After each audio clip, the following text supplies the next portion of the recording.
नमस्कार, मैं आयुषी पाठक स्वागत करती हूं आपका पल पल इंडिया न्यूज़ चैनल पर। आज हमारे साथ जुड़े हुए हैं जाने माने ज्योतिषाचार्य श्री रोहित आचार्य जी।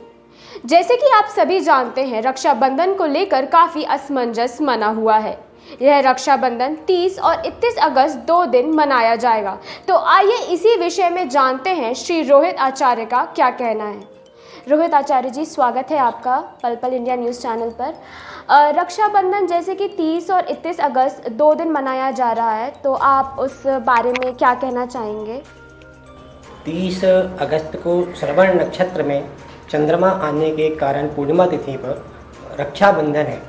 क्योंकि भद्रा सभी प्रकार के मांगलिक कार्यों को नष्ट करने वाली होती है। इस वर्ष पृथ्वी पर प्रातःकाल 8:44 से रात्रि 9:10 तक भद्रा रहने के कारण सभी प्रकार के मांगलिक कार्य रक्षाबंधन के उपलब्ध में नहीं किए सकते।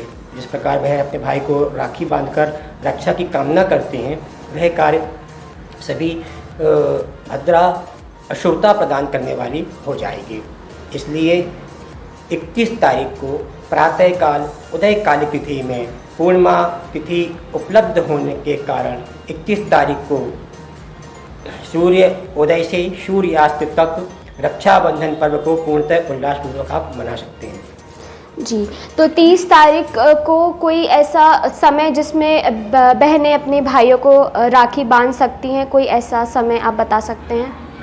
जिस प्रकार ने कहा, प्रातःकाल 30 तारीख को भद्रा का आगमन पृथ्वी पर 8:44 पर हो रहा है। जी, 8:44 से पहले और रात्रि में 9:10 के बाद पश्चात बहनें अपने भाई को राखी बांधकर और श्रीफल देकर आरती वगैरह का कार्य कर सकती हैं। जैसे हमारे दर्शक साथ जुड़े हुए हैं, तो आप उन्हें बताना चाहेंगे कि भद्र रहित काल दरअसल होता क्या है?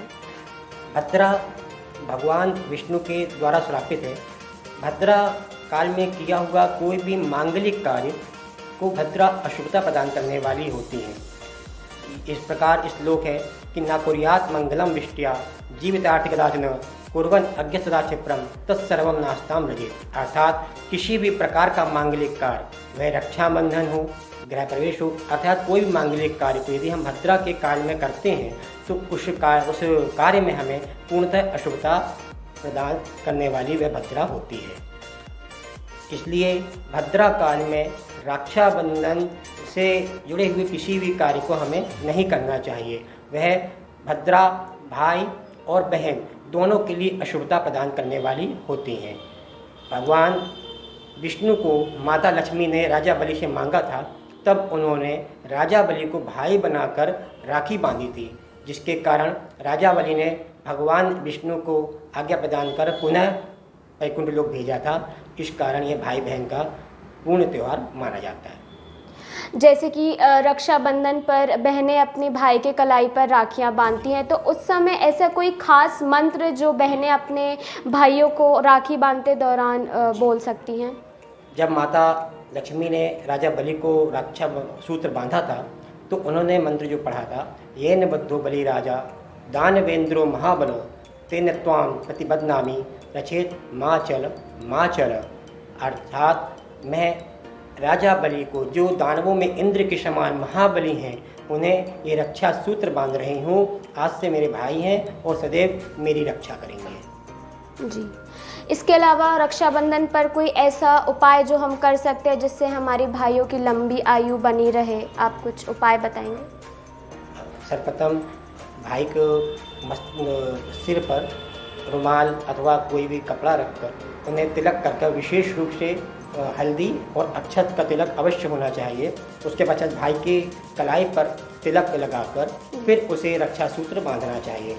उसके पश्चात भाई को श्रीफल देकर, श्रीफल को भी राजा बलि का रूप माना गया है, इसलिए श्रीफल देकर उसकी आरती उतार कर और अपनी रक्षा की कामना करते हैं। राखी बांधकर और श्रीफल देकर आरती वगैरह का कार्य कर सकती हैं।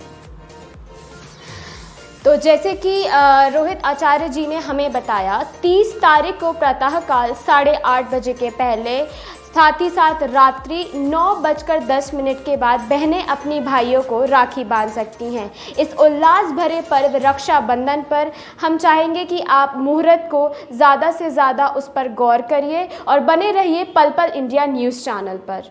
आप देख रहे हैं पल पल इंडिया न्यूज़, हर पल आपके साथ।